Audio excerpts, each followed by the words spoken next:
World War School, Ranch City Academy, Book 3 by Andrea Pearson. Copyright 2017, Andrea Pearson. Dedication. To Braden, Caitlin, Emma, and Alexa. We love you. Chapter 1.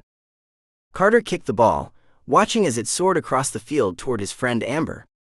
She caught it easily with her foot and ran with it, keeping it on its path to the goal.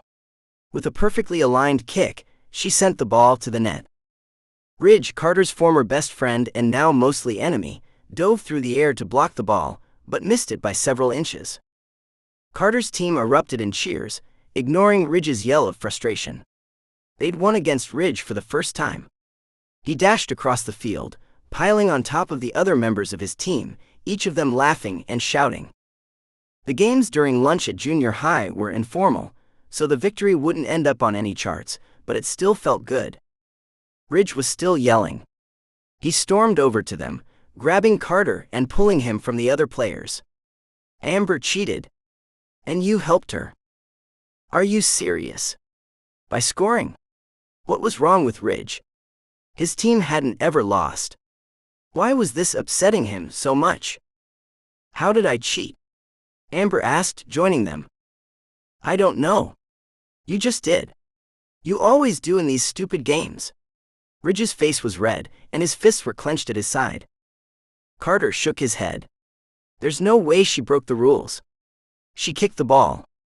It went into the net. Ridge stepped up to Carter's face. Shut your mouth, Carter. Carter refused to be quiet. No. You're accusing my friend of doing something she didn't. He motioned to the rest of the players. Everyone saw. You can't win this fight. Ridge shoved Carter, and he stumbled backward into another player. Knock it off, Ridge, Carter warned. Fighting at school was against the rules, but Carter wasn't going to let the guy bully him around. And what are you going to do? Ridge said, stepping up to Carter and shoving him again, hard enough that he fell to the grass. Carter's face burned as he scrambled to his feet. Why did there always have to be a crowd when Ridge acted out? He thought hard, trying to figure out what to say to talk Ridge down. Without warning, Ridge's fist flew through the air, smacking him in the jaw. Pain erupted through Carter's face and skull, bright colors flashed in his vision, and he put his hand over his cheek. It took him a moment to clear his thoughts and remember where he was. Anger flashed and he bounced forward, fists up. Just then, Miss Josephine White called out for them to stop, striding across the field, madder than a cat when a strange dog invades its space. Ridge, she said. I saw that. Ridge turned to the teacher, an innocent expression on his face. What are you talking about? I didn't do anything. He started it. Ridge pointed at Carter. Carter winced as he opened his mouth to respond. That punch was going to leave a bruise. I didn't, Miss Josephine. Ridge wanted a fight. You can ask the others, they'll agree. Several of the students nodded, and many of them muttered things like, yeah, it was all Ridge, it always is. He pushed Carter twice, then punched him. Miss Josephine didn't even look at them, or Carter. She frowned at Ridge. I saw what happened. Ridge's face turned ugly, and he glared at the students around him. Watch your backs, he said. You won't like what's coming. Miss Josephine folded her arms. Are you serious? Threatening them? And how much detention do you need this time? Ridge trembled in anger as he stared at Miss Josephine. What? That's ridiculous. I'm talking to the principal about this. And you're going to get fired. Miss Josephine sighed, motioning for Ridge to follow her. He glanced back at the students, meeting eyes with those who had spoken up, his gaze landing on Carter last. You're all going to regret this. Carter shook his head in disbelief. What an idiot.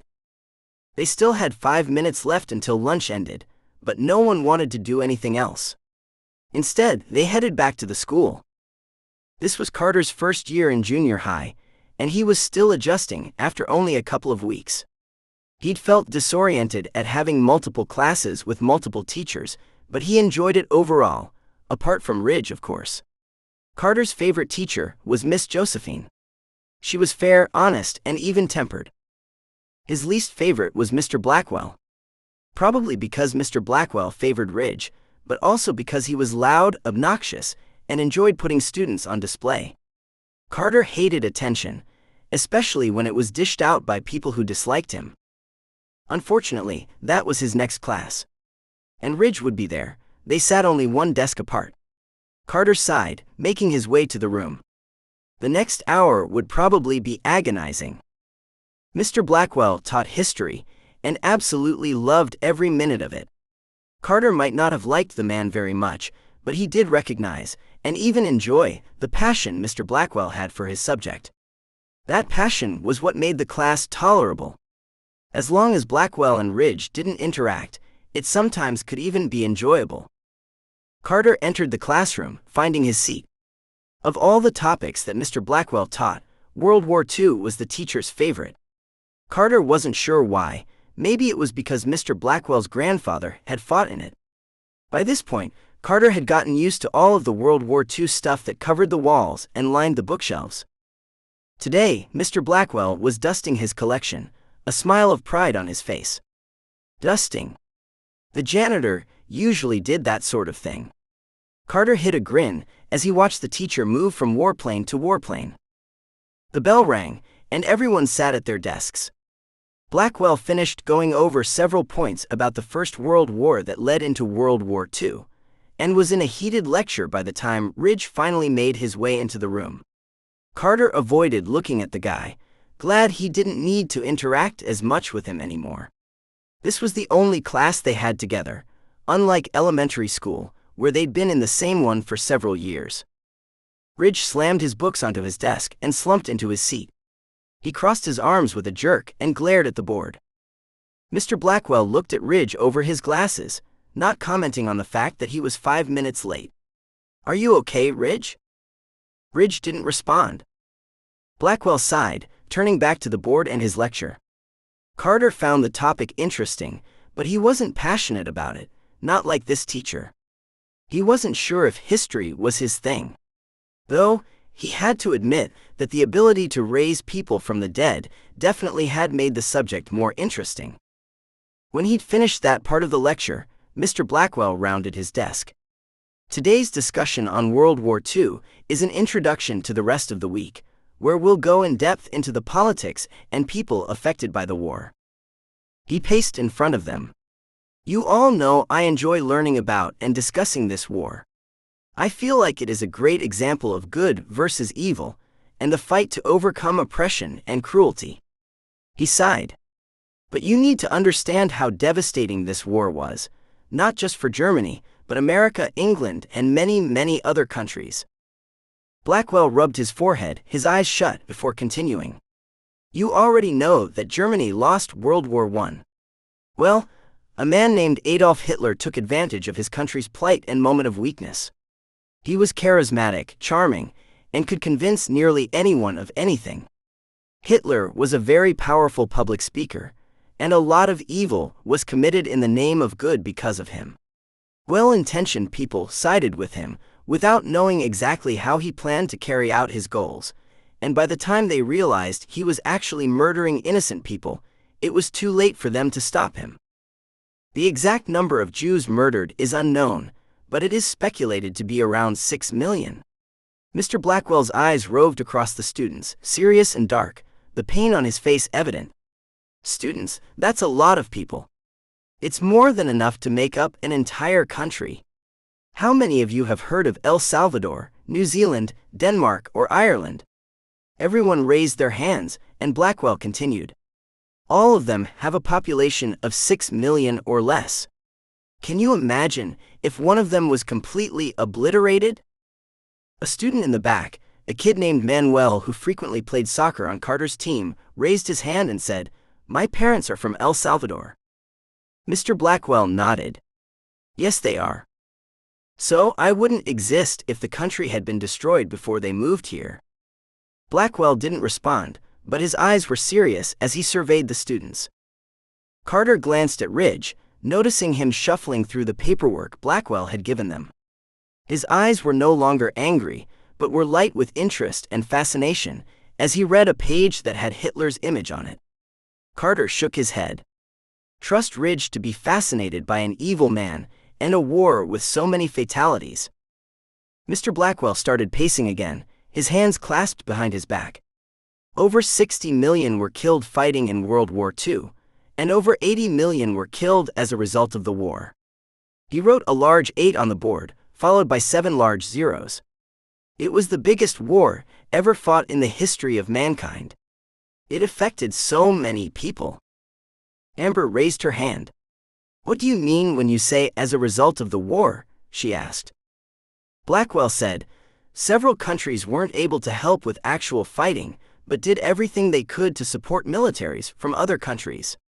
They sent a lot of resources, including food, water, and clothing, leading them to suffer hardships at home as a result. Not only that, but people worked around the clock to provide resources. These sorts of strains led to an increase in famine and disease. Almost every country was involved. In fact, only 6 remained completely detached from the war effort, not helping either side in any way. Considering there are about 200 countries in the whole world, having only 6 remain completely uninvolved is pretty significant." Blackwell looked around the room, his eyes appraising the students. "And one man was the cause of all this. And I want you to understand the impact Hitler had on the world, even if only in a small, age-appropriate way. He was evil, and the amount of suffering and pain he caused is unfathomable. Over the next couple of days, we will be reading and discussing the lives of several people who were affected by the war." Mr. Blackwell turned away, waking up his computer. The silence that fell across the room in the meantime was like a thick wool blanket. Carter's mind spun as he tried to grasp the consequences of the war. He was grateful he hadn't been around for something like that. He looked over at Ridge, annoyed to see that the guy was still reading about Hitler. What was he so fascinated with? Blackwell continued the discussion, and throughout the whole lecture, Carter couldn't stop glancing at Ridge. The boy didn't pay any attention, so absorbed was he in Hitler. Why was he so obsessed with such an evil man? At the end of the discussion, Ridge raised his hand. "What is Germany like now? My parents are thinking about getting an exchange student from there, but after hearing all this, I'm wondering if we should." Blackwell smiled at Ridge, obviously happy to see that the boy was no longer upset. "It should be fine. The current situation is relatively peaceful, and there are a lot of good people living there." Ridge nodded, a thoughtful expression on his face. Mr. Blackwell started talking about homework assignments, but Carter had a hard time concentrating. He knew Ridge wasn't his best friend anymore, and as such, he didn't have access to what was going on in the guy's life. It surprised him, though, that Ridge would be getting an exchange student. He hadn't ever expressed an interest in other cultures before. The bell rang, and Carter pushed everything from his mind and headed to 5th period, where he would be blissfully Ridge-free. Chapter 2. Wednesday, Carter was only somewhat surprised to learn that Ridge had come to school with an exchange student from Germany. Carter narrowed his eyes, staring at the kid, wondering if this was a legitimate exchange student or if it was Ridge playing one of his stupid, bring somebody back to life games. How would Carter know the difference? The boy introduced himself as Alois Schickelgruber. He had a crisp German accent and was very formal in the way he acted. Mr. Blackwell was excited to meet the new student. Actually, all the teachers were, including Miss Josephine. Carter heard Miss Josephine commenting on how unusual it was for somebody so young to be an exchange student. Alois was 14 years old, and apparently most exchange students were around 15 or 16. Mr. Blackwell's class quickly became interesting. They were still discussing the topic of World War II and the most important people from it. Alois seemed especially interested to find out who the Americans viewed those people were. Before Blackwell could even start, he said, "Tell me about these important ones." Mr. Blackwell nodded, clasping his hands behind his back, and started pacing the room. "Well, there's Anne Frank." "Never heard of her." Mr. Blackwell glanced at Alois. "I suppose that might not be shocking. I don't know what is taught in your country now, but I do recognize the war might be a sensitive subject that could embarrass Germans. It embarrasses Germans? Alois's face turned red, then he closed his eyes. And what made this Anne Frank so famous? She was a Jew who fled from Germany and hid in a secret compartment in Amsterdam. Someone eventually turned in her whole family, and she died in a concentration camp. Her journal was found after, and it documented all the events leading up to her capture. Alois's face clouded over. Someone hid her. His eyes narrowed. But then she was found. Mr. Blackwell stared at Alois. Yes. Alois nodded, then straightened, hands behind his back. Who else is on this list? Franklin D. Roosevelt. Alois waved his hand. Insignificant. Blackwell looked shocked. He recovered quickly, though. Well, there's Eisenhower. Alois shrugged. I suppose he was a good leader, but there were better. Next is Winston Churchill. Alois hesitated. Yes, Churchill was an excellent leader. He shook his head, almost to himself, and said in a whisper, I still could have beat him. Mr. Blackwell frowned. Excuse me. Alois glanced up at the teacher. He was a great leader, but again, there were better. Better than Churchill? Blackwell exclaimed. He defeated Hitler. He's one of the best leaders that ever walked the earth. Ridge poked Alois in the arm, and Alois hesitated for a moment, his eyes narrow, as he studied Mr. Blackwell. Yes, I agree. He defeated Hitler, therefore, he must have been great. Carter couldn't tell if Alois was being sarcastic or not, but it pacified Mr. Blackwell, and he continued the lecture without further interruption. Carter watched Alois and Ridge closely. They requested and received seats next to each other so that Ridge could help Alois catch up in class. For the first time, Carter was glad he was seated so close to Ridge. He wanted to keep an eye on the teenagers. They were discussing a list of names, but Carter wasn't close enough to read those names. He half expected something horrible to happen that day, but things actually went okay. The next day, everything went from okay to really bad. Alois and Ridge were picking favorites, and Carter was not one of them. It took a bit for Carter to figure out who was cool and who wasn't. The guys were selecting students who were talented in some way, as they formed their own little group of followers. Athletes, musicians, and artists, all the best talent in the school made it. It frustrated Carter that he hadn't been chosen. He was a very good soccer player, and not too bad at most the other sports he'd attempted so far. But because Ridge hated him, Alois hated him too. Stupid. Carter didn't need more than just his first interaction with Alois to recognize he was definitely somebody who'd been brought back to life. He had adopted Ridge's mentality wholeheartedly, just like everyone else Ridge had resurrected. It was during lunch that their first confrontation happened. Carter was eating with Amber, Manuel, whose parents were from El Salvador, and a few of their other friends when Ridge and Alois approached. Ridge slumped into the seat across from Carter, then leaned forward, clasping his hands.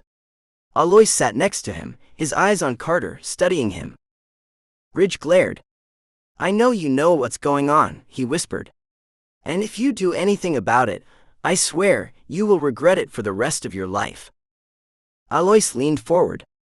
I have my ways, Carter, he said. If you try to interfere, I will kill you. Carter blinked. Isn't that a bit much? We're only in junior high, you're barely 14.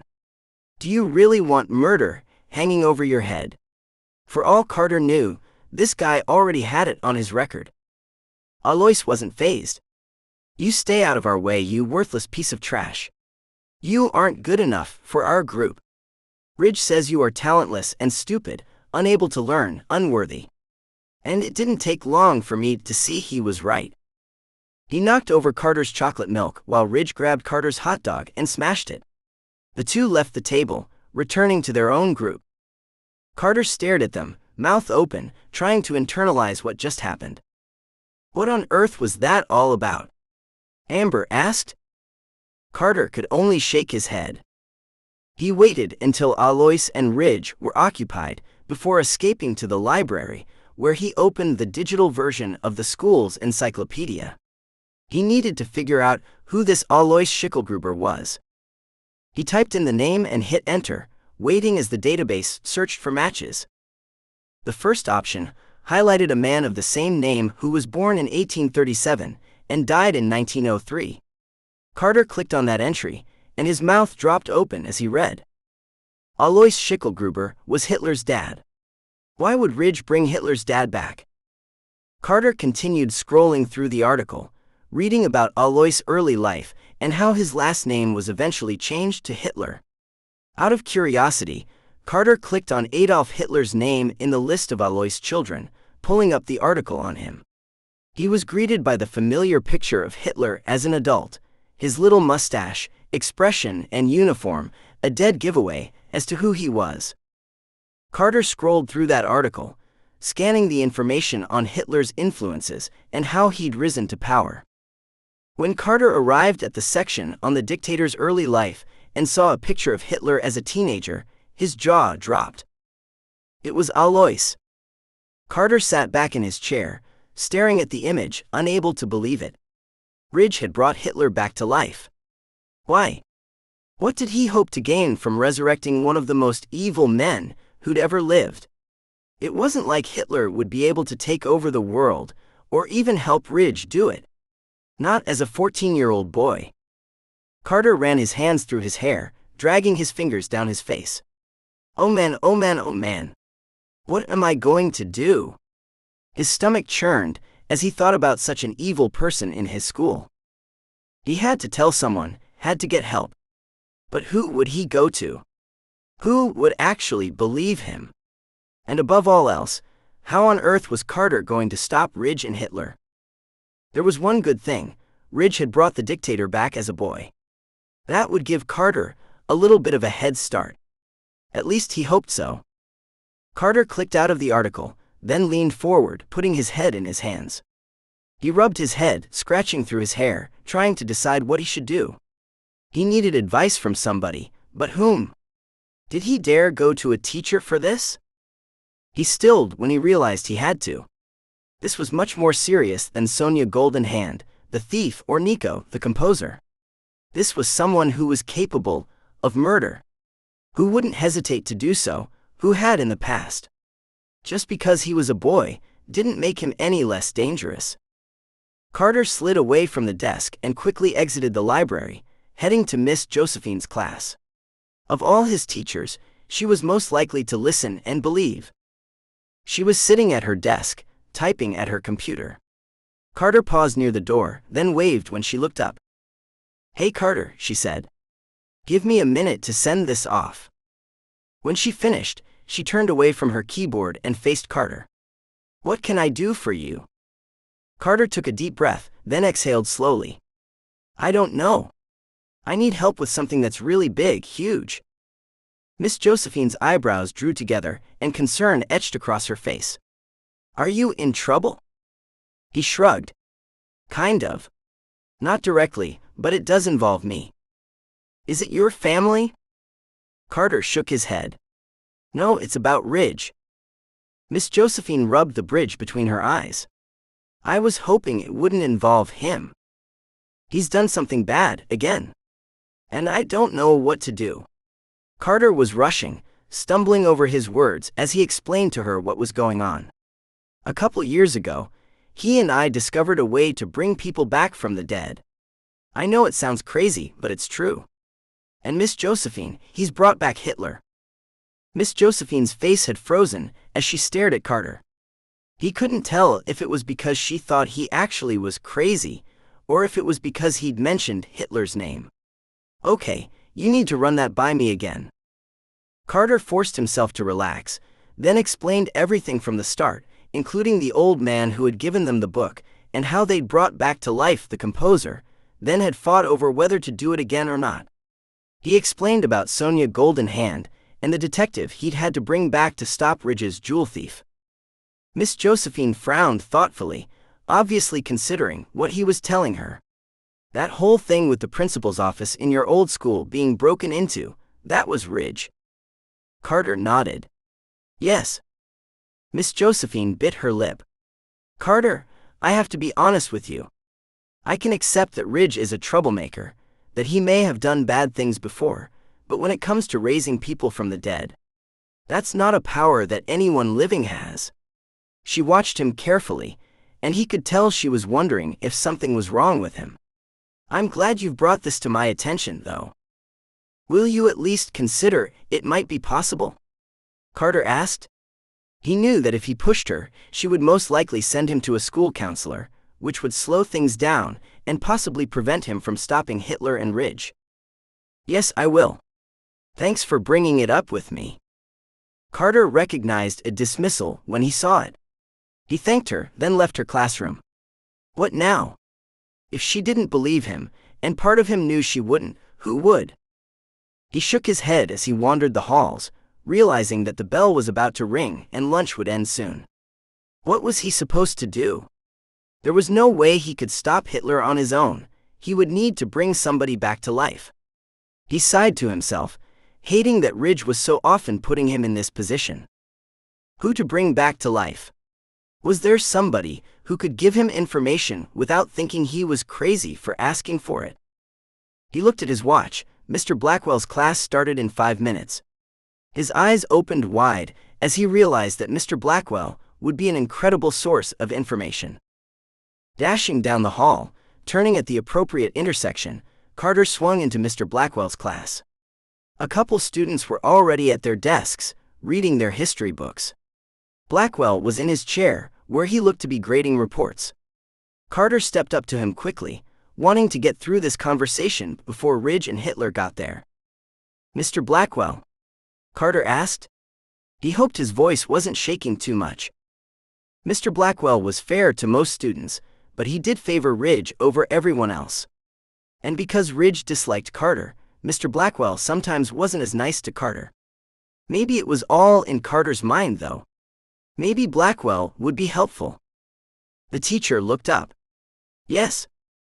I've been thinking a lot about what you told us about Hitler and World War II. Carter forced himself to remain steady, forced his hands not to fidget. And I was wondering, who did Hitler fear the most? Mr. Blackwell rubbed the bald spot on his head, then leaned back in his chair, clasping his hands behind his neck. The Jews. He was afraid they would take over the whole world. He didn't like the idea of them intermingling with other societies, and having their children cohabitate with the races he viewed to be more pure. Who else did he fear? Well, the UK, of course. He fought in World War I, and Germany got defeated by England, and I'm positive that left a huge chip on his shoulder. He was also afraid of communism and America. This wasn't helpful, but how could Carter get the teacher to be more specific without making him suspicious? What else? Carter bit the inside of his cheek. The bell would ring in only a minute, and he didn't dare look back to see if Hitler and Ridge had already entered the room. He needed to be more direct. Was there one person he feared more than others? Blackwell didn't hesitate.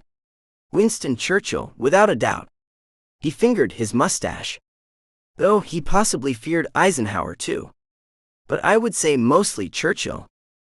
Mr. Blackwell stood, indicating that the conversation had ended, and Carter turned. Ridge and Hitler were just entering the room. Their gazes landed on Carter, and he felt a little trickle of fear go down his spine at the anger and hatred there.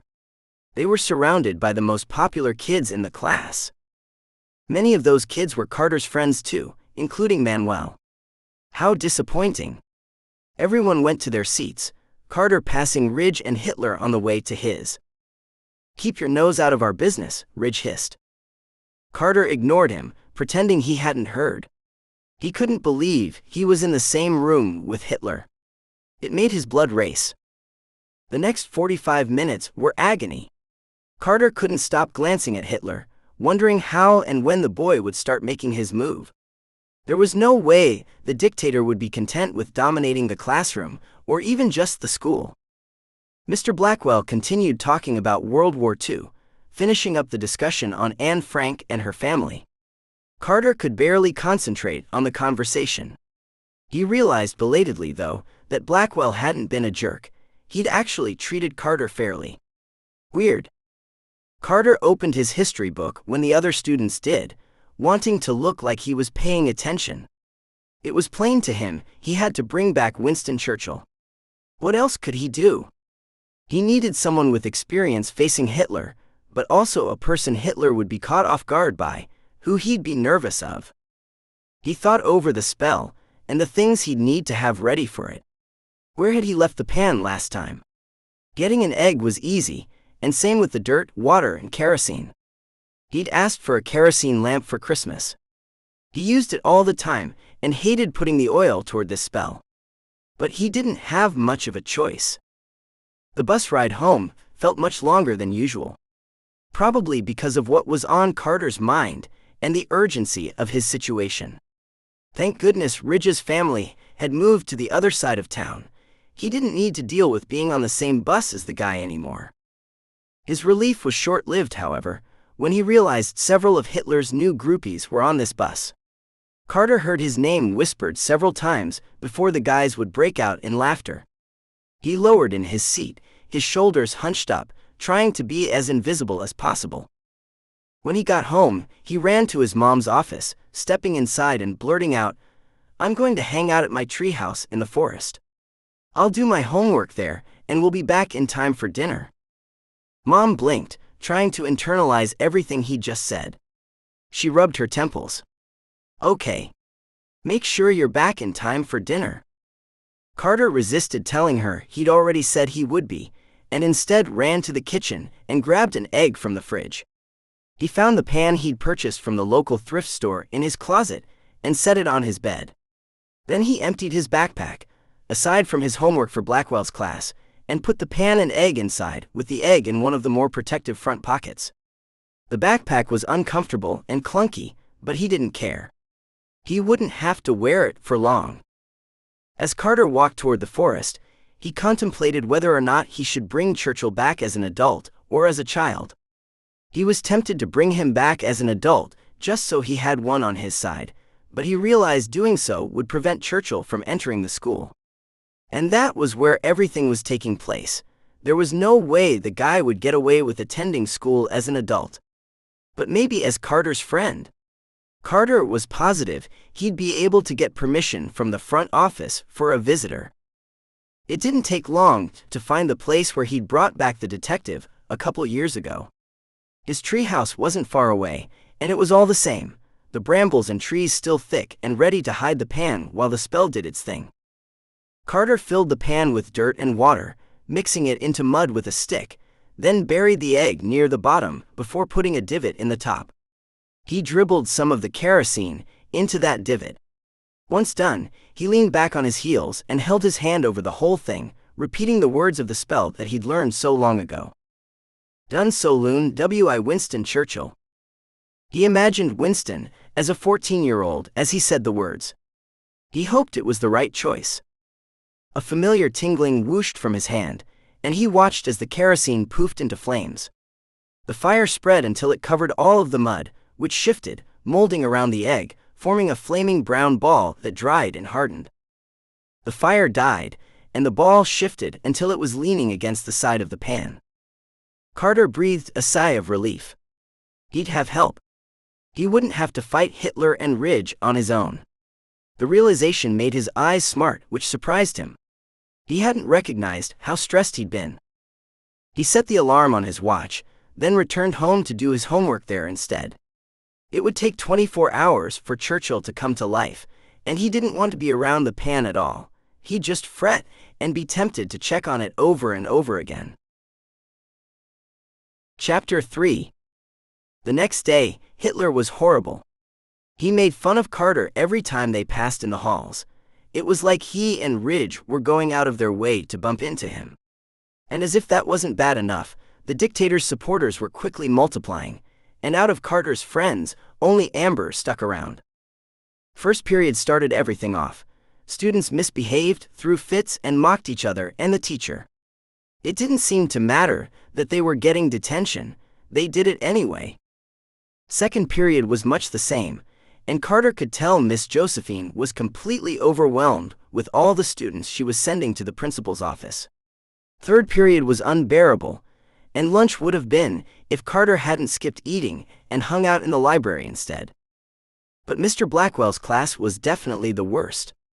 Hitler and Ridge took every opportunity to make jokes about Carter, both verbal and nonverbal. Mr. Blackwell tried to squelch the offensiveness, but even he cracked a smile every now and then. Carter's face burned as Hitler commented on the smell that followed him, and then again when Ridge told everyone he hadn't learned to tie his shoes until that year. Carter didn't smell, and he'd been tying his shoes for years, but it didn't matter. The other students still erupted in fits of laughter. Ridge followed that with a joke about Carter's mom being fat, and a guy from the back of the room shouted out that Carter's little sister rode the short bus to school. Mr. Blackwell finally yelled at everyone to knock it off. The students did, but Carter could still hear the occasional snicker and giggle floating through the room. It was the worst day of his life. Carter's next class was English, and he went straight there, dreading the fun he'd experience. At least Hitler and Ridge wouldn't be around. He groaned, though, when several students took it upon themselves to continue berating their classmates. This time, Amber was made fun of for having blonde hair and for being short, and another student for having glasses and freckles. Finally, the ridiculing turned to Carter. One student chucked a wad of crumpled paper at him, another threw a pencil. The sharp point jabbed Carter in the arm. He sprang to his feet and glared at the other students. "Stop," he shouted. They all stared at him in shock, but then everyone laughed. Carter's fists clenched and his whole body trembled. Oh, he couldn't wait until Churchill was there to help. The teacher was so overwhelmed she was crying, trying to deal with the misbehaviors as much as possible, but Carter could tell she had no idea what to do. Frankly, most of the teachers were lost with this uprising in bad behavior. Finally, school ended. Carter was tempted to walk home, even though it was 10 miles away, but he knew doing so was a bad idea. He didn't want to be tired for his introduction with Churchill. As soon as he walked through the front door, he dropped his backpack, grabbed several cookies and a banana, left a note for his mom on the counter, then ran to the forest. Mom would understand he needed time alone after the day he'd had.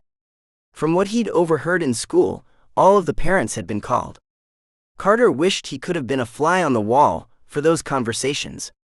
How had the teachers explained everything? Who would they blame? And how many students would actually show up at school again until this was all resolved? He had eaten all the cookies and was mostly done with the banana when the alarm on his watch beeped and the rustling in the bushes let him know the spell was complete. Carter got to his feet. Only a moment later, a boy a couple years older than him emerged from the brush. He was shocked that the boy had bright red hair.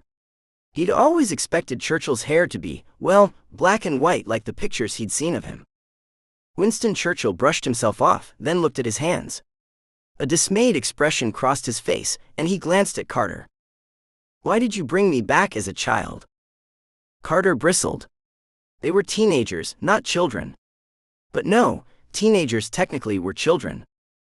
Because, he hesitated. "Wait, you remember being an adult?" "Of course I do. And I much preferred it." "What else do you remember?"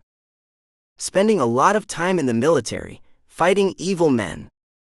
Carter's breath hitched in his throat. "Like Adolf Hitler?" Churchill's eyes narrowed. "Yes. Exactly like Hitler." "Okay. Good. Because well, I need your help doing that again." "Doing what again?" Carter bit his lip. "Fighting Hitler. And it's occurred to me that if you came back with all your memories, so will he have." "Hitler is here. He's alive." Churchill's face was incredulous, angry, almost panicked. "Yes. A guy from school brought him to life." "What are they doing?" "Segregating people. He's making the students hate each other. I've never seen them act so bad before. And apparently, I'm the one they hate the most." Churchill started pacing. "What do we have to fight with?" "Not much.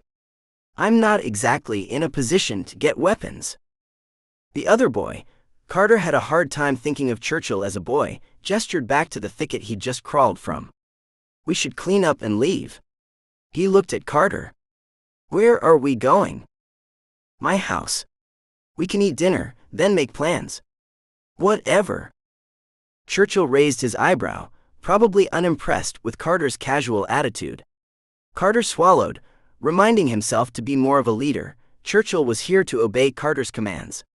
He needed to act like he was capable, like he knew what they were doing. All right, Churchill said. Let's go. Chapter 4. You say he started at school? Churchill asked, setting down his plate. He hasn't done anything anywhere else? They were sitting in Carter's room, eating chocolate chip cookies. Carter had invited Churchill to dinner with his family, and Mom had said yes to them eating the cookies in his room. That was way out of the norm. Maybe she was happy he'd brought someone from school, though, who obviously needed friends. They told her Churchill had just moved from England, and she'd been ecstatic to meet him. I don't know what's going on outside of school, but he's putting a lot of focus on everything there. Churchill nodded. We don't have weapons, but what about something to defend ourselves with? Carter took a breath and shook his head. I don't even know what we could use. Well, gas masks to start with, Churchill said. Carter snorted. Where was he supposed to get a gas mask from? How come? The other teenager looked at Carter, an eyebrow slightly raised. You know who we're dealing with, right? Not only did Hitler use gas as a weapon frequently, but he was also a victim of it while he was in World War I. He'll have something on hand, I'm positive of it. Well, we could probably find some paint masks. I mean, they should work, right? Churchill shrugged. Perhaps. We had them in my day, but I don't paint, so never used one. Once they'd finished their cookies, they continued discussing how the next day would go. How Churchill would act as a friend visiting from England and would get a pass to attend school with Carter all day. Mom brought in a bunch of blankets and pillows for Churchill, then leaned against the doorframe to chat. Where in the UK are you from, Winston? She asked. All over the place. Ireland, London, Bournemouth, etc. I couldn't help but recognize your name. Are you named after the Winston Churchill? Churchill smiled, ducking his head a little. Well, seeing as how I'm from England, I think it's pretty safe to say that yes, my parents had the real Winston Churchill in mind when they named me. Carter coughed, hiding his laugh. This guy was funny. Mom didn't seem to notice Carter's smile, and told the boys to sleep well before shutting the door behind her. I'm surprised she was okay with me having a sleepover on a school night, Carter said. Usually she makes me wait until the weekend. Churchill nodded. I was wondering the same thing, but wasn't sure what the American custom currently is. In my time, it was uncommon for youth in my country to be living at home while attending school. Oh yeah. You guys have boarding schools, right? What are those like? Churchill settled into the blankets on the floor, clasping his hands behind his head. He stared up at the ceiling, a thoughtful expression on his face. They're difficult. I hated the school I attended. On the other hand, they force you to grow up rather quickly. You don't have your parents near to make sure everything will be okay. He looked over at Carter. Not that my parents really cared much. I admit to being a little jealous of your relationship with yours. I was much closer to my mother as an adult than I ever was as a child. He hesitated, then whispered, I truly hated that. He continued, I think it's good for parents to know what's going on and to be involved. Makes sense. Carter reached over and turned off the lamp on his nightstand, then they fell into a silence. He couldn't help but wonder what sorts of adventures they'd have the next day. He was so grateful Churchill would be there. No more would it be just him and Amber against everyone else. Were they ready, though? How could they be? They didn't really have a plan. They didn't know exactly what to prepare for. Chapter 5. The next day, the moment Carter saw what was going on at school, he realized they'd definitely not prepared well enough. Students were yelling at each other in the hallways and in classes, swearing and throwing around awful or vulgar insults. The more popular kids were absolutely horrible, and the kids who were strong-willed but not popular were just as bad. The rest of the students were crying or acting quietly belligerent. In each of Carter's first 3 classes before lunch, regardless of what the teachers did, and Carter could tell they'd had a lot of plans for taming the students after their experiences of the day before, the vast majority of kids ended up being sent to detention. Carter felt bad for those who were naturally obedient because they were snapping from the pressure. Almost anyone would. The only reason Carter didn't was because he knew what was going on beneath all the contention. Hitler was dividing the school, segregating the students. He and Ridge were nowhere to be seen. The minute the bell rang for lunch, Carter and Churchill sprang out of their seats, rushing into a hall that was full of students shouting and screaming at each other as they jostled to get to the cafeteria and food as soon as possible. "I'm going to assume your school is not usually this rambunctious," Churchill yelled over the din. Carter shook his head. "Definitely not. This is bad." Several teachers pushed past them, ignoring the students, heading toward the teacher conference room. What was going on? Carter glanced at Churchill and motioned to Mr. Blackwell, who had just passed them. "We should follow. See if we can get them to understand what's going on." "Agreed." They started down the hall, charging through students, reaching the conference room just as Mr. Blackwell went through the door. They slid in, and Blackwell looked at them with a frown. "This is only for teachers and administrators, Carter," he said. "I have to ask you to leave. We have information you need." Mr. Blackwell looked at the principal, who nodded. "Fine," Blackwell said. "Make it fast. We have a lot to discuss." Carter stepped forward, looking at the teachers, trying to push his sudden nervousness aside. All of this fighting and being jerks and disobeying rules is because of Ridge and his exchange student. They're behind it all. Miss Josephine and the principal met eyes, an understanding passing between them. At first Carter was worried it was because of his conversation with Miss Josephine, but then he realized the 2 adults had already discussed the idea that Ridge and Hitler were the cause of everything. The principal and Miss Josephine nodded at each other, and Miss Josephine's expression turned into one of questioning. Sort of like she was asking the principal what they should do now. Before either of them could say anything though, Mr. Blackwell, who'd been staring at Carter in stunned silence, shook his head and barked out, "It's not Ridge. You boys have never gotten along. You argue all the time. Just because you don't like him, doesn't make him the bad guy." Miss Josephine raised her eyebrows. "Mr. Blackwell, I urge you to think about all of this. When did all these problems start?" 3 days ago, when Alois Schickelgruber arrived at our school." Mr. Blackwell shook his head. "No, that's coincidence. Consider Ridge and his interests too. Just because he's the one who's been the most vocal, doesn't make him the perpetrator of the madness in our school." Miss Josephine opened her mouth to respond, but another teacher completely overrode her, also defending Ridge. Then another teacher started defending Carter. The principal tried calming them down, but it became futile when the rest of the teachers and admins joined in, their voices angry. Carter and Churchill looked at each other. "This isn't going anywhere," Churchill said. "We need to leave, stop Ridge and Hitler before they create too much damage to the rest of the school." Carter nodded, and the 2 of them left the room, heading to Mr. Blackwell's class where they hoped to find something to defend themselves with. Carter couldn't believe how unruly even the teachers were acting. Had Hitler done something to them too? Or were they just so stressed from everything that they were losing control? The halls were almost deserted now. Everyone was either in the cafeteria or, as Carter could see from a window, outside in the schoolyard. He groaned. The students had been separated into 2 groups, those who appeared to have been accepted by Hitler and those who hadn't.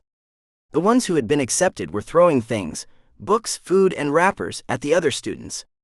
He put a burst of energy into his run, determined to stop the jerks who were instigating all of this. Carter and Churchill were nearly to the next corner when they heard Ridge's voice. Carter glanced at Churchill, eyes wide. "Hide," he whispered before thinking. They ducked into the nearest open doorway, the boys' bathroom. Hitler was speaking.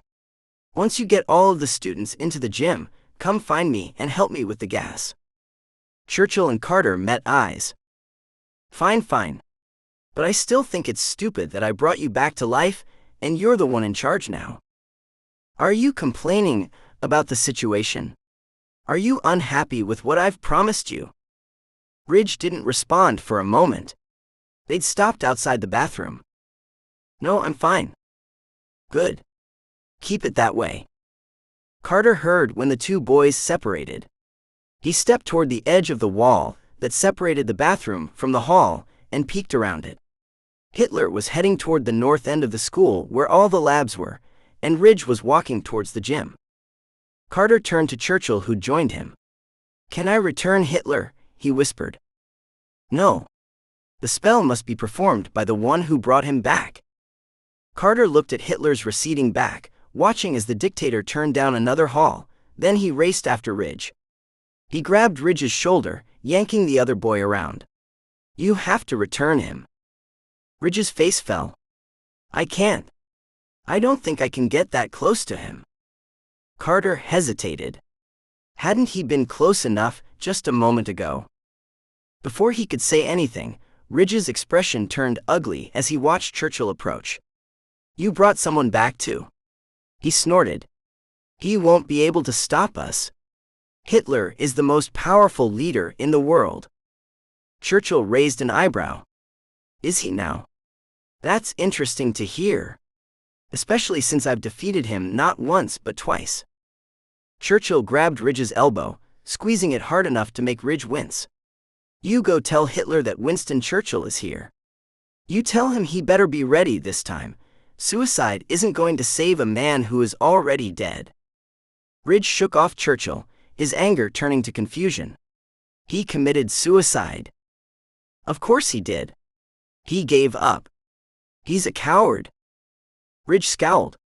"He may have killed himself, but that doesn't make him a coward." Churchill rolled his eyes. "I didn't say suicide made him a coward. Murdering innocent people who are defenseless made him a coward. Giving up and not facing me or my men made him a coward." Ridge shook his head. "Whatever, dude. He still controlled a lot of people and caused a lot of destruction." "That he did," Churchill whispered. "That he did." Ridge didn't seem to hear him. Somebody down the hall had called his name, and he glanced over his shoulder, hesitating. Several big ninth graders were heading their way. He turned back to Carter, hopping from foot to foot. "Okay, fine. Can I borrow your phone? We're going to need more than just the three of us to stop him." Carter's shoulders slumped in relief. Thank goodness. He pulled out his cell phone, passing it to Ridge, wondering who the guy was going to call. "The cops?" An evil grin crossed Ridge's face, and he pocketed the phone as the ninth graders caught up to them. "You've always been too trusting, Carter." He stepped back, joining the ninth graders. "Thanks for your phone." Then he and the others turned and left. Carter growled, about to chase after them to get his phone back, but Churchill put a hand out and stopped him. "It's useless, Carter," he said. "The odds aren't in our favor. The two of us against 5 rather large boys would mean a sure loss on our part." Carter knew Churchill was right, but he still trembled, wanting to punch Ridge's face. Churchill shook his head, a sad expression on his face. "I'm unhappy to find that even in your time, people are following Hitler and his ideals." Carter took a deep breath, calming himself before responding. "I don't think he actually follows Hitler exactly. I think he felt powerless and wanted somebody he viewed as powerful to help him stay at the top of the food chain." He looked at Churchill. "Why didn't we confront Hitler just now? I mean, that's what I brought you back for." "I know. But without Ridge's compliance, a confrontation wouldn't have done anything. One of us would have had to hold Hitler down, while the other forced Ridge's hand. Neither could have happened. We need more on our team." "Good point. Where to now?" "We've got to get to Blackwell's class. He has tons of random stuff in it. We might be able to use some of it. Even if they didn't find anything, At least they had the paint masks Carter had snuck from the garage before school. They were tucked into his backpack. Show the way. Blackwell's class was at the opposite end of the school. They raced down the halls, charging past students who were obviously there to guard the way. At one point, they were stopped by a couple of basketball players. The taller of the two shoved Carter against a wall, but Churchill jumped forward and punched him squarely in the jaw, then punched him again. The second guy backed away, hands up, watching Churchill with caution. After growling at them, Churchill motioned for Carter to start running again, then followed. Carter couldn't help the huge grin that spread across his face. He'd definitely done the right thing in bringing Churchill back. Churchill was shaking his head. I shouldn't have done that. I'm an adult, I know better. It was awesome though, Carter said. They were almost to Mr. Blackwell's class when Carter glanced outside and saw that things were even worse, if that was possible. The bad kids had the good kids lined up along the fence and were taking turns throwing things at them. Carter saw Ridge out there shouting at everybody, trying to get their attention. It looked like he was completely losing it. Carter had a feeling that whatever Hitler had planned would happen before lunch ended, especially since the teachers were all together and distracted. Why weren't any of them out there stopping the students? Did they not know what was going on outside? Or were they afraid? And Carter nearly stumbled as this thought occurred to him. Had they left the school and gone home? Why hadn't the cops been called? Why hadn't an adult done something? They reached Mr. Blackwell's class, and Churchill paused when he saw several pictures of himself on the wall, including one of him as a child. I'm surprised Blackwell didn't recognize me. Carter shrugged. I'm not. The teachers were all fighting. Churchill and Carter looked around at the options that were available to them. It wasn't a lot. Mostly toy World War II fighter jets hanging from the ceiling, and a uniform, Mr. Blackwell's grandpa's, tacked to the wall. They rummaged through shelves and drawers, but didn't find anything useful. Churchill looked at Carter. There's not enough here. We'll need to do things the old-fashioned way. What's that? We call the officials. Good idea. Carter's shoulders slumped in relief. He really couldn't see another way out of the mess. He dashed across the room to Mr. Blackwell's desk, picking up the phone. It would dial directly to the office unless the number 2 was pressed, in which case it was possible to phone out of the school. He wasn't supposed to know that, but he'd seen Miss Josephine do it once when her mom was sick and in the hospital. The phone was dead. Carter traced the line back to the wall to make sure it wasn't disconnected somewhere. There wasn't anything wrong with the cord. Let's go to the main office, he said. He and Churchill exited the classroom and skirted Hitler's thugs as they made their way to the office. Where had Hitler gone? And where was Amber? The front office was empty.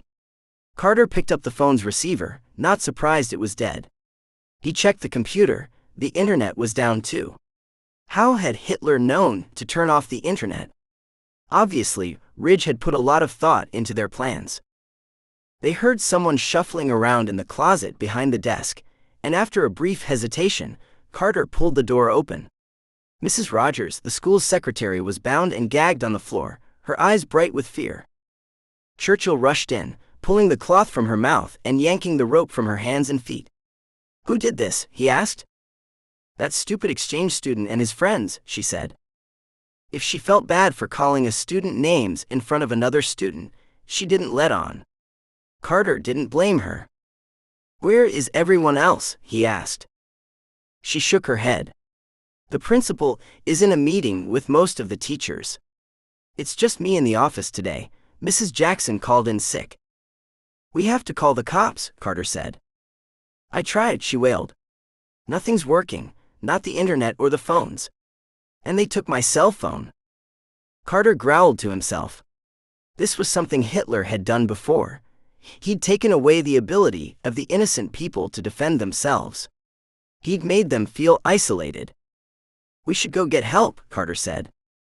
Yes, and from the teachers, Churchill said. But first, he turned to Mrs. Rogers. I'm sorry to have to do this, but you'll need to go back in the closet again. Chapter 6.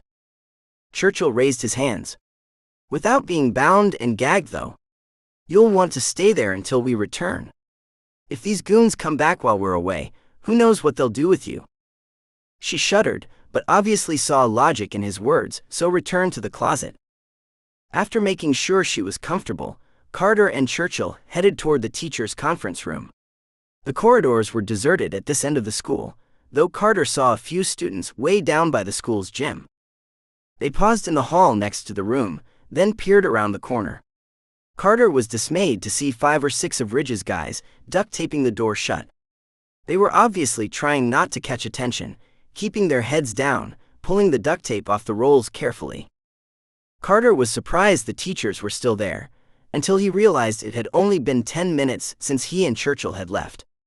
With how that fight had been going, they probably weren't even close to a resolution. The guys were just finishing the tape job.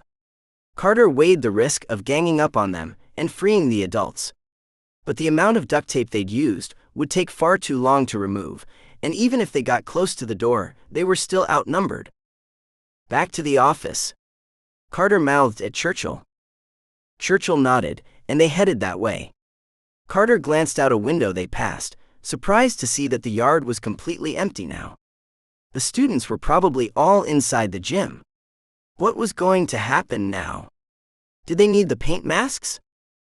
As a precaution, Carter swung his backpack down and pulled out the 2 masks, handing one to Churchill and putting on the other. They were nearly to the main office when Amber squealed, running out of the girls' bathroom and throwing her arms around Carter. "I'm so glad to see you, you have no idea. Where are we going?" Carter raised an eyebrow at her. Had she been hiding in the bathroom all this time? Regardless, he was glad to have her there. The main office. Want to come? She nodded, and they hurried there, joining Mrs. Rogers inside the closet. Churchill flipped the light switch, then removed his jacket, tucking it under the door so light wouldn't seep out and alert someone to their presence. Then Carter made sure the other 2 had a paint mask. "What do you think Hitler's plans are?" Carter asked, his voice slightly muffled. Before Churchill could answer, Mrs. Rogers gasped, staring at Carter. "He might be a jerk, but you shouldn't call him Hitler. That was very rude."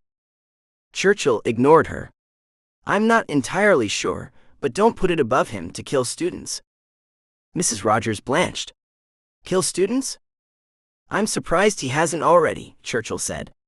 "If he was in his adult form and had weapons, he probably would have. He's not innocent. He's not a good person. We cannot ever underestimate the things he is willing to do." "What are you talking about?" Mrs. Rogers asked. Carter didn't want to explain right then, not when neither Amber nor Mrs. Rogers knew what was going on. Miss Josephine hadn't believed him, so why should they? Convincing 2 people would be much more difficult.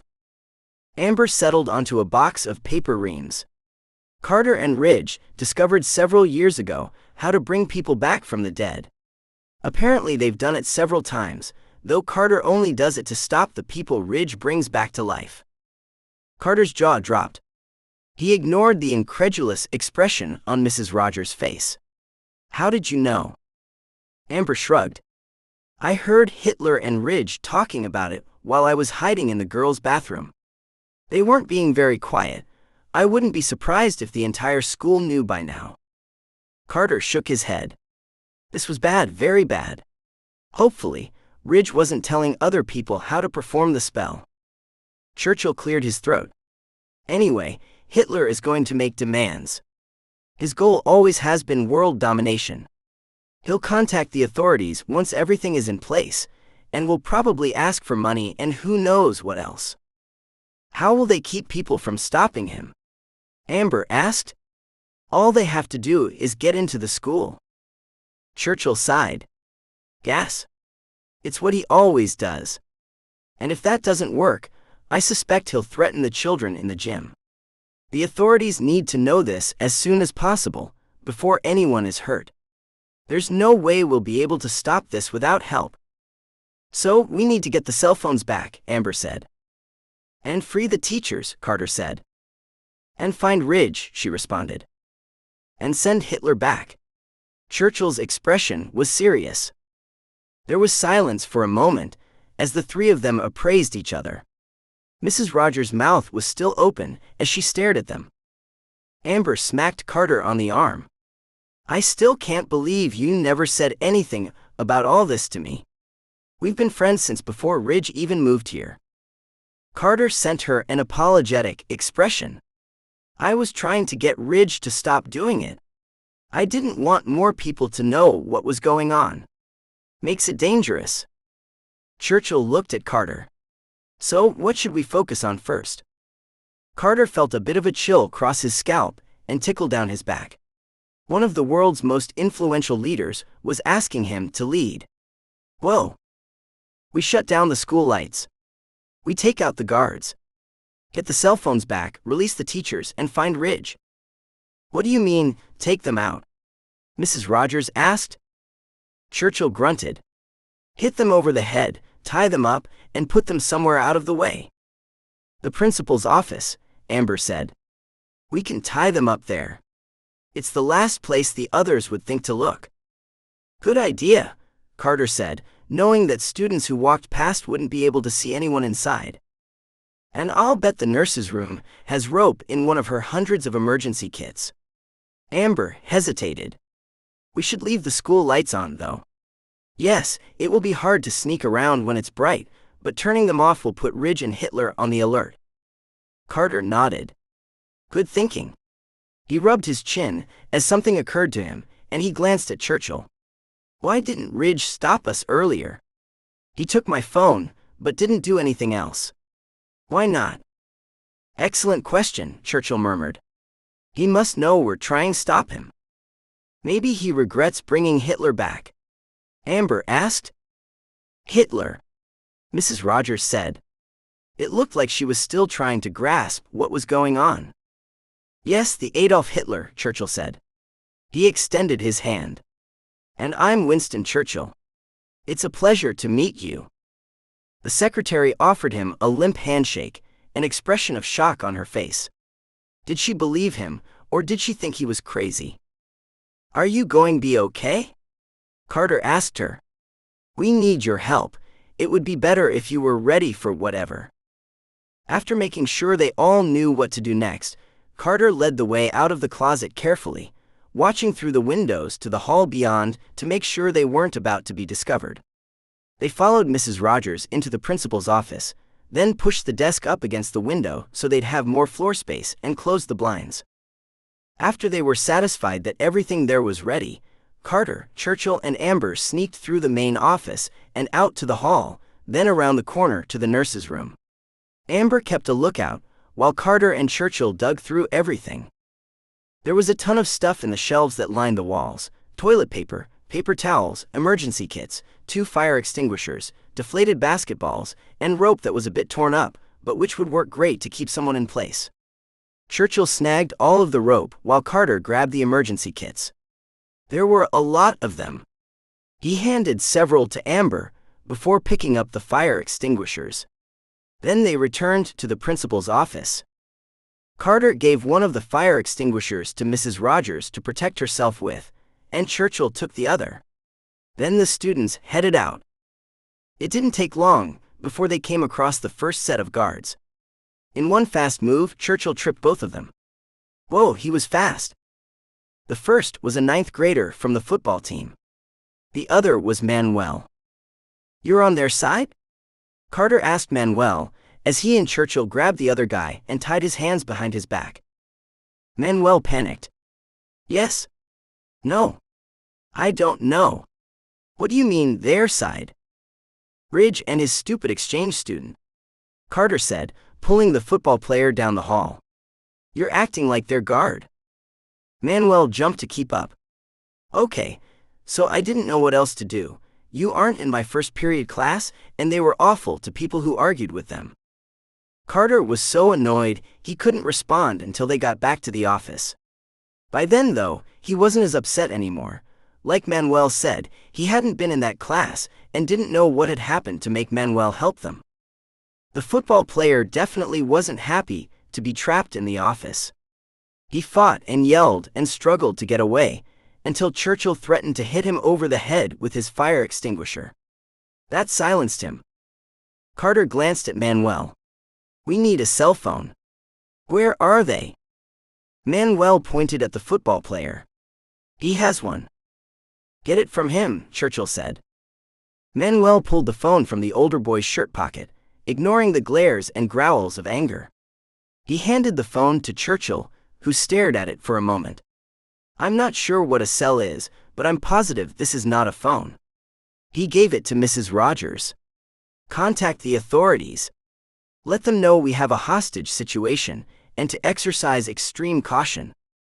"We need to find Ridge," Carter said to Manuel. "You know where he is?" Manuel nodded. "He and Alois got in a bad fight. He's locked up in the orchestra room." The football player grumbled in frustration. "He was going to give me $100. I need that money." Churchill scoffed. "That's it. If he's successful, he'll probably have a lot more than that." The guy just glared at Churchill before turning and staring at the bookcase nearest him. "What's his goal?" Carter asked Manuel. "He's right," Manuel said, indicating Churchill. "The guy wants a lot of money, and IDs for him and Ridge. He also wants to find supporters. Ridge told him there are people who still follow Hitler." Churchill grumbled under his breath, probably displeased to hear that about Nazism. Then he looked Manuel in the eyes. "Will you join us? We could use another man." Manuel's chest swelled up. "Yes, I will." The other boy grumbled again. "I might have been willing to help if you hadn't tripped us first." Churchill hesitated. "Duly noted. To be honest, it never occurred to me to negotiate first. I've sadly learned that anyone working with Hitler is to be treated as an enemy first." "Hitler?" Manuel asked. "Alois is Hitler," Carter said. "If these guys didn't know, maybe the spell hadn't been spread too far." The older boy shook his head. "No way. No way that's possible." The expression on Mrs. Rogers' face showed she still wasn't sure what to believe. Carter still hoped they wouldn't need to let everyone in on the secret about the spell. He turned to leave, and Amber, Manuel, and Churchill followed. It was time to get Ridge. Manuel proved to be very valuable. He showed the way and told them where they would find the least amount of guards. Rather than attack anyone, Amber had an idea that worked really well. They sneaked as close to the guards as they could, and hid in a classroom nearby before loudly whispering a pretend argument. When the guards came to investigate, Amber shut the door behind them, while Churchill threatened to knock them over the head with his extinguisher. Carter and Manuel tied everyone up, ignoring those who swore they were on the right side. Carter almost believed them, but Churchill explained how easy it would be for the students to lie, and how disastrous it would be if that happened. Many of the students actually confessed they'd been concerned that things were getting out of hand. They acted relieved that something was being done to stop Alois. In all, Carter and his friends gathered 10 guards before leading them back to the principal's office. By that time, the duct tape shutting the main doors to the school had been cut away, and cops were streaming in and out of the school. They startled when they saw Carter and his friends leading several students in ropes. These guys were helping Alois. Carter wasn't sure what else to say. He couldn't very well call the guy Hitler. The cops surrounded the students, taking them outside for questioning and having them contact their parents. Churchill glanced at Carter. "We need to talk to the authorities, make sure they don't force Hitler's hand." "We can't," Carter whispered when no one was looking. "There's nothing we can say that they don't already know, and there's no way they'd believe us if we told the truth. Besides, if we let on that we know more than they think we do, they'd never let us leave to take care of Hitler." Mrs. Rogers came out of the school and saw Churchill and Carter. She motioned for them to join her. "The cops have the school surrounded. They're releasing the teachers right now. Hitler is still in the gym with most of the students. He's refusing to bargain just yet. We think it's because he's trying to make everyone more nervous, or because he's waiting for something to happen." "The gas." He was waiting for the gas. She fiddled with her necklace. I've been thinking about this a lot. If I understand things right, and if this really is Hitler, then from what you were saying earlier, only you two can fix things, right? Carter and Churchill nodded. Okay, well, I've got a plan. Mrs. Rogers looked around before motioning for Carter and his friends to follow her back into the school and to her desk. The principal was pacing in his office, talking to several cops. They all ignored the students. Mrs. Rogers handed a walkie-talkie to Carter. I have the other one here. There's a crawlspace you can access through the janitor's office. I'll help you find it. The only way you're going to get close enough to Hitler is below the gym floor, because he's completely surrounded right now. There's no chance he'd let you get near without him hurting one of the students with him. She glanced back at the principal to make sure they weren't being overheard, then handed some earbuds and a cell phone. Use the earbuds with the walkie-talkie. The cell phone is just in case. I'll keep you updated on his position. You have to be very quiet in the crawlspace. The floor is old and needs to be redone, and it doesn't muffle all sound. Cops were now filling the halls of the school, and Carter wasn't worried about being caught by Hitler's guards anymore. He, Churchill, Amber, and Manuel took the long way back to the orchestra room, avoiding the police so they wouldn't get stopped for questioning. They hadn't pulled him out earlier because of the risk that he'd somehow escape or call his parents, preventing him from getting rid of Hitler. Without any adults around, they could drag him, if needed, to the crawlspace. Getting Ridge out of the orchestra room ended up being easier than Carter expected. He barged into the room and glared at the students guarding Ridge. The cops are here. They're arresting the students who sided with Alois Schicklgruber. Both boys paled, then ran from the room. Carter didn't bother chasing them. He turned to Ridge. You're coming now. We have to send him back. Ridge glared at him. I know. Churchill and Amber stood on either side of Ridge, keeping him from running off, though Carter wasn't sure he'd try that at this point. Carter led the way to the janitor's office. It didn't take long to find the door to the crawlspace. It had the word crawlspace painted on it. Mrs. Rogers had given him a ring of keys. The fifth he tried worked. He opened the door, revealing a set of cement stairs leading down, and flipped the light switch. Taking a breath, he descended the stairs, hearing as the others followed. The crawlspace that opened up in front of them was full of steel beams and 2x4s. It was 4 feet tall. Only Amber didn't need to duck. With Manuel and Churchill guarding Ridge, Amber and Carter tried to figure out where the gym was in relation to the stairs they just descended. Ask Mrs. Rogers if she knows, Amber said. Good idea. Carter relayed the question through the walkie-talkie, but the secretary didn't answer. They decided to explore a bit. The crawlspace had to mirror the halls and classrooms above. After wandering aimlessly for several minutes, they finally found a hallway with a pattern that Carter recognized and followed it to the gym. The space below the gym stunk like dirty old wood and stale varnish. Carter quickly installed a flashlight app on the cell phone and directed it toward the ceiling and around the room. The wood above sagged a bit and creaked as students adjusted their weight. Carter could only imagine how terrified they were.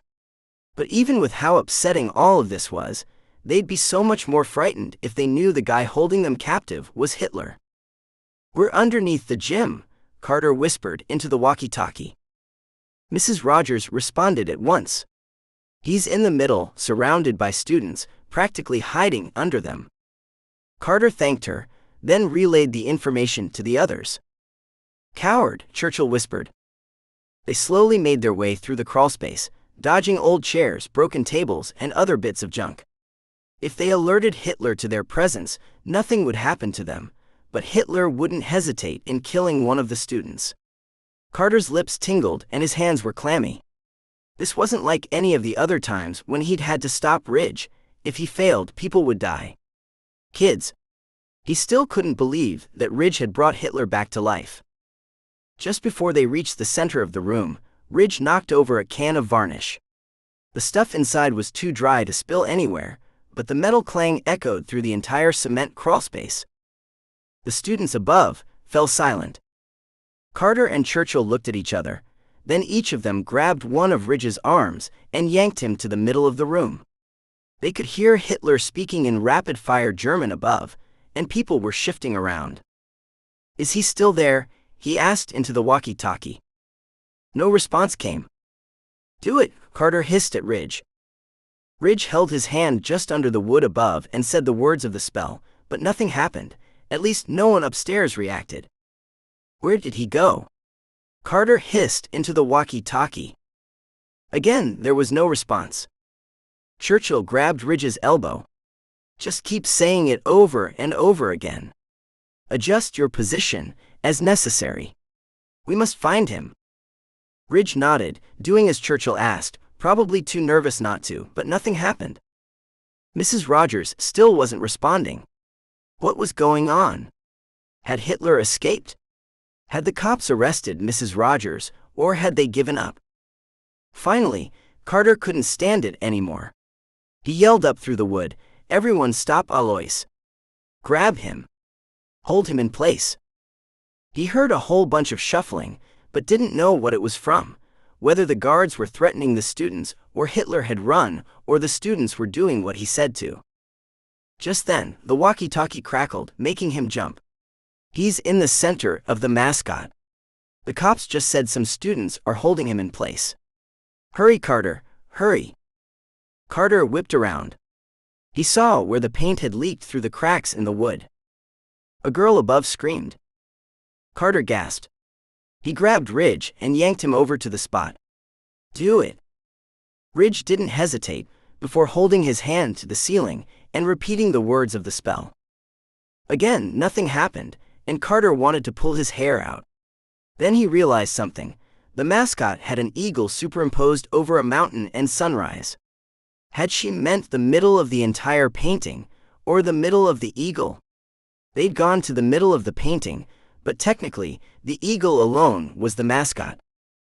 Not hesitating, Carter again grabbed Ridge. "Over here," he said, not bothering to keep his voice down as he pulled the guy along. Ridge again said the words of the spell, and this time a ton of students screamed. Was it because Ridge finally reached Hitler? Or was he killing the kids? What happened? Carter yelled over the walkie-talkie. He pulled out the earbuds, turned up the volume of the walkie-talkie, and repeated the question. "You did it. He's gone. The cops have no idea what's going on. They say he suddenly dissolved into a whole bunch of mud. The whole floor's covered in it." Carter and Manuel gave each other high fives, and Ridge seemed so relieved he slumped to the ground, putting his head in his hands. Carter almost felt bad for the guy. Almost. Epilogue. Carter waited outside the janitor's office for Churchill to finish talking to Ridge. He, Manuel, and Amber were still there, none of them saying anything, all of them with big smiles on their faces. He couldn't believe what had happened over the last few days. The entire school had gone crazy, but they were going to be okay. Mrs. Rogers told him that no one had been injured, pretty miraculous considering who'd been brought back to life. And no gas had ever been used, though the cops did find a huge mess in one of the science labs. It looked like someone had tried mixing together various liquids. Hitler must not have had what he needed. Carter hadn't been surprised that Churchill wanted to talk to Ridge about what happened. He hoped the more experienced guy would have the right words. Finally, the two came through the door. Ridge looked upset, and he refused to talk to Carter. He scowled, his expression mostly angry, but it also had a little shame and guilt in it. Carter started when he glanced at Churchill. The guy's eyes had very dark circles around them, and his skin was almost green. He needed to be returned as soon as possible. "I hate that the janitor is going to have to clean up so much mud," Carter said, "but we've got to return you now." Churchill's eyes twinkled. "You could always clean it up yourself, you know." Carter felt his cheeks start to flush. "Oh yeah, that didn't even occur to me." He was pretty embarrassed that it really hadn't. He cleared his throat, changing the subject. "Thank you so much for your help. You didn't even need to bring me back." Carter bit his lip. I almost feel bad for doing it, like I wasted your time. Don't worry about that. His gaze flicked to Ridge, but the teenager was sulking, staring down the hall. I trust you won't have problems with this one again, but be prepared for anything. Carter thanked Churchill again, then repeated the words to the spell that had brought the 14-year-old to life. He stepped back, as Churchill melted into a puddle of mud in the middle of the hallway. With Amber and Manuel's help, Carter got the mess cleaned up quickly, then they escorted Ridge to the main office. Mrs. Rogers took one look at them, before rushing to them, and throwing her arms around Carter. "Where is Churchill?" she whispered. "I sent him back. He couldn't stay for very long." "Oh. Okay." She grabbed Ridge by the shoulder, and nodded at the principal. "This is the student behind everything." The principal leveled a gaze at Ridge over his glasses. "You have a lot of explaining to do, young man." Ridge entered the principal's office, where Carter could see Ridge's parents and several officers waiting. The principal shut the door. Carter went to the box full of cell phones on Mrs. Rogers' desk, pulled his out, and called his mom. He couldn't wait to get home. No one seemed shocked on Monday to learn that Ridge had been sent to a juvenile detention center and would be there for at least 2 years. Carter felt bittersweet about it, but mostly relieved. He wouldn't have to deal with Ridge anymore. Things really started looking up when he got a letter from Ridge in the mail. Carter waited until he was alone in his bedroom before opening it. The envelope contained a single sheet of paper with Ridge's handwriting scrawling out 3 sentences. "Sorry for everything. Winston Churchill was right. It's too dangerous to bring people back to life. I'm done now." Carter breathed a sigh of relief and set the letter aside. Who really knew if Ridge was telling the truth? In his gut, though, Carter felt he was. It was refreshing. He jumped off his bed, ready to find his friends from school and play a good game of soccer without Ridge there to throw temper tantrums. That was the type of excitement he was ready to experience. The end. Would you like to gain access to exclusive audiobooks only available to members of Andrea's Readers Group? Click the link in the description to learn more.